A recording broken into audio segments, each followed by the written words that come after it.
Y si les digo que es posible que las ciudades se puedan volver grandes centrales eléctricas, y si además les digo que volver las ciudades grandes centrales eléctricas podría ayudar a solucionar problemas en Colombia como la corrupción y la deforestación, y si es que además tú como propietario de una edificación que genere energía, podría llegar a ganar dinero a partir de vender ese excedente de energía que produce. Esto suena muy bonito, pero obviamente hay que saber vender la idea, así que primero pongámonos en situación. A no ser que vivas debajo de una roca, ya sabrás que el calentamiento global es uno de los problemas más relevantes en la historia de la humanidad. Tanto así que incluso la Unión Europea dio marcha a un proyecto de ley cuyo fin es reducir la huella de carbono de toda Europa a cero para el año 2050.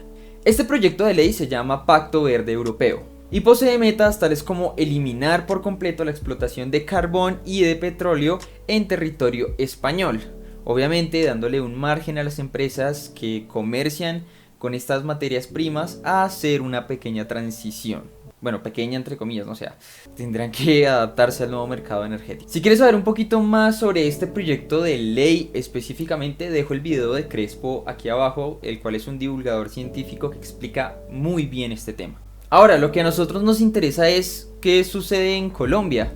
Primero miremos el panorama energético que tenemos. Al menos el 69% de la energía eléctrica que llega a nuestras casas 69. ¿Maduras? Está bien ya, perdón.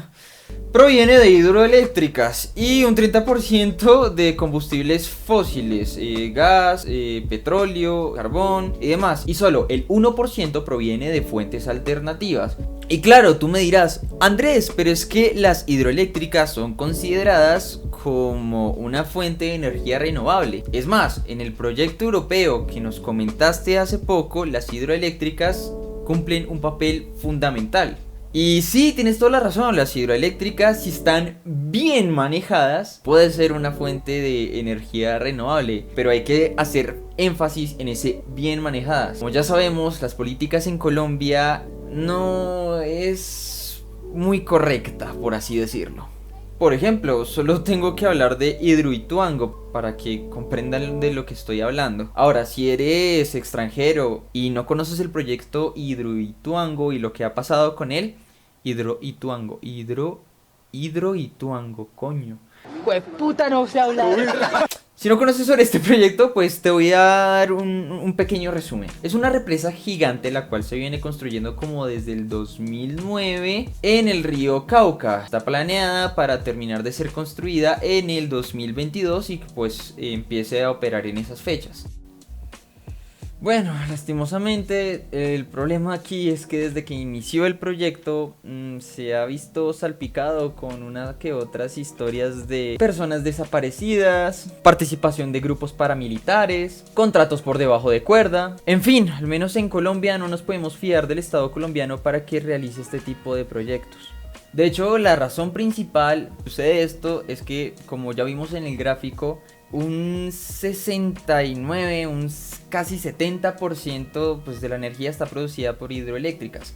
Esto de alguna forma les da el poder para hacer y deshacer lo que ellos quieran.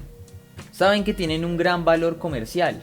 De hecho, solamente este proyecto pretende generar el 17% de toda la energía producida en Colombia. La única forma de bajarlos de ese trono es empezar a contribuir con otro tipo de energías también renovables. Que ese 1% empiece a crecer y que le quite porcentaje a las hidroeléctricas. De hecho, lo que estoy diciendo no es una locura. Si vemos el mercado, en realidad lo que más favorece al usuario es que haya una competencia entre diferentes marcas, pero cuando una sola marca es dueña de todo el mercado, hace y deshace cuando quiere.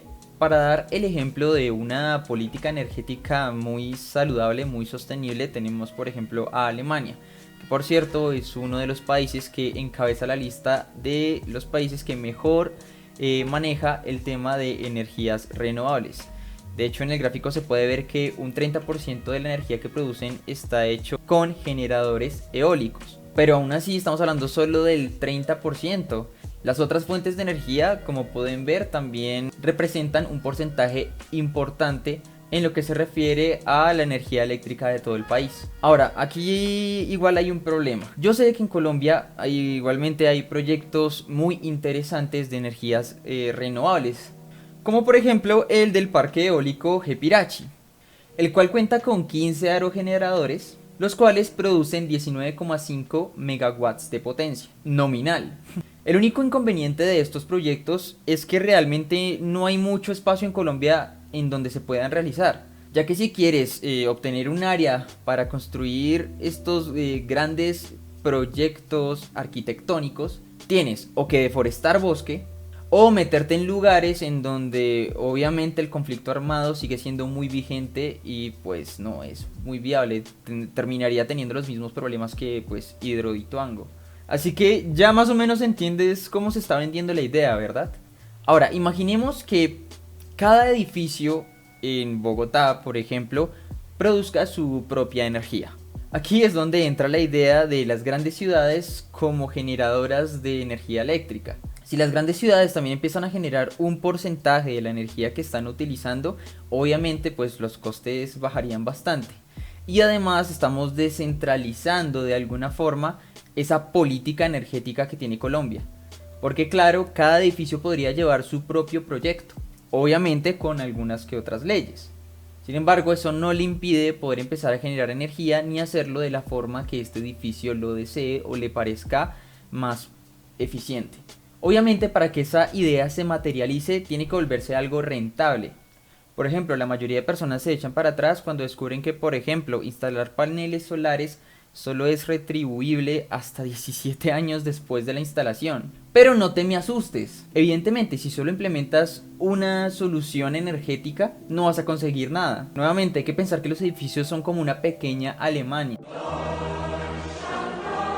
Todo tiene que estar muy bien equilibrado y entre más factores tengamos, mucho mejor lo pasaremos. Imaginemos una persona llamada Pepito. Pepito tiene un edificio con paneles solares. Por la noche, pues el edificio tiene que abastecerse con la red energética, pues general, normal, la red corriente. Pero por el día, una parte de la energía que consume la puede estar produciendo él o incluso quien quita, que coloque los suficientes paneles solares como para que él solito pueda mantenerse durante el día. Pero resulta que un día Pepito bajó al gimnasio de su edificio y dijo: estas personas están aquí moviéndose de alguna forma, gastando su energía. ¿Por qué no conecto las máquinas de cardio a la red y las vuelvo a pequeños dínamos y hago que produzcan electricidad? Claro, después de conectar esto, ahora el edificio de Pepito tiene 3 soluciones energéticas. Si preciso llega un día en donde todas las personas dentro del edificio están gastando como locos energía eléctrica y encima es un día nublado, pues los paneles solares no funcionarán de mucho. Pero al menos él sabrá que va a recuperar parte de esa inversión gracias a que todas estas personas en algún momento van a ir al gimnasio y van a generar electricidad que va a poder ser sumada a la que están utilizando ese día.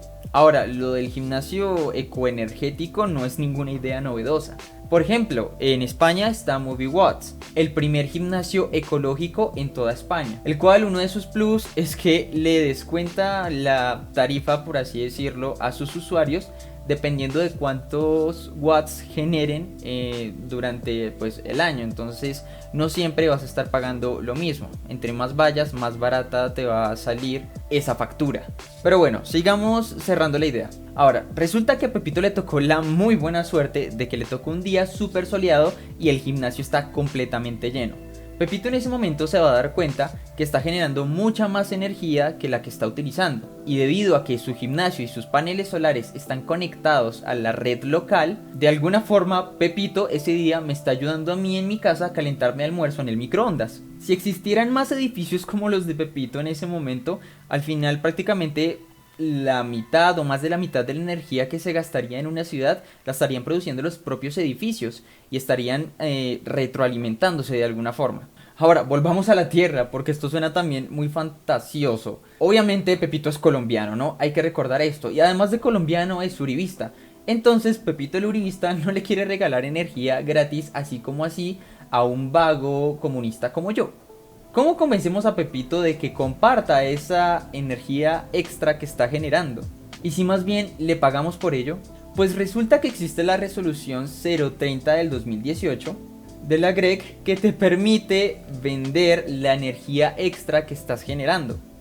Con eso, pues obviamente Pepito el Uribista se sentirá muchísimo mejor, sabiendo que está siendo remunerado por aportar a la red energética local.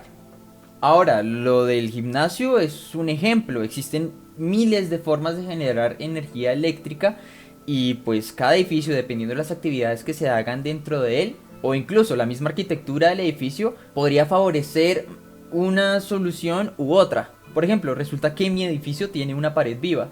Resulta que con una pequeña modificación podríamos de alguna forma conectar las plantas y hacer que produzcan energía eléctrica. No es tanta energía eléctrica como la que generaría el gimnasio de Pepito, pero es lo suficiente como para prender, por ejemplo, el alumbrado externo del edificio con lámparas LED. De hecho, me llegó a interesar tanto el tema de la generación de electricidad por plantas, literalmente, que yo mismo hice un pequeño experimento en mi casa. Conecté un par de macetas que yo tengo, 4 en total, a un LED y lo pude prender. El tema es que, digamos que sí se genera un voltaje importante, pero no se genera mucha corriente. Entonces, al final decidí también conectar estos condensadores, que para el que no sepa qué son como mini baterías, por así decirlo, aunque no lo son, pero digamos que tienen una idea similar, almacenan energía. Digamos que las dejé cargar un tiempo y al final me dejaron encender este LED durante un corto periodo de tiempo, pero obviamente ya la luminosidad es mucho más notable. Entonces la energía de estas plantas sí se puede almacenar y sí se puede utilizar en momentos específicos. Ahora, si yo en mi casita con media hora pude investigar y hacer esto con las plantas de mi sala, probablemente un edificio con una buena gestión podría llegar a realizar un proyecto muy interesante con su fachada viva. Por cierto, si les interesa también este tema de lo de la generación de electricidad a partir de plantas, les dejo también un video de la empresa Bio, que también es española. Me encanta, estos españoles están pensando todo el tiempo en generar energías alternativas, en donde explican muy bien cómo es que nació su empresa y cómo generan productos como por ejemplo una maceta que te permite conectarte al Wi-Fi. Espero les haya gustado muchísimo este video, yo me la pasé muy bien investigando todo esto. Sé que de pronto faltaron bastantes cositas, pero es como para que les dé un poquito de hambre y sigan investigando más. Agradezco bastante a todas las personas que pues me siguen y les gustan todo este tipo de videos, les genera intriga, los asombra y de alguna forma los motiva de pronto a aprender un poquito más. Y nada, espero verlos en un siguiente video y espero que les haya gustado y gracias por permitirme llegar a los 1000 suscriptores.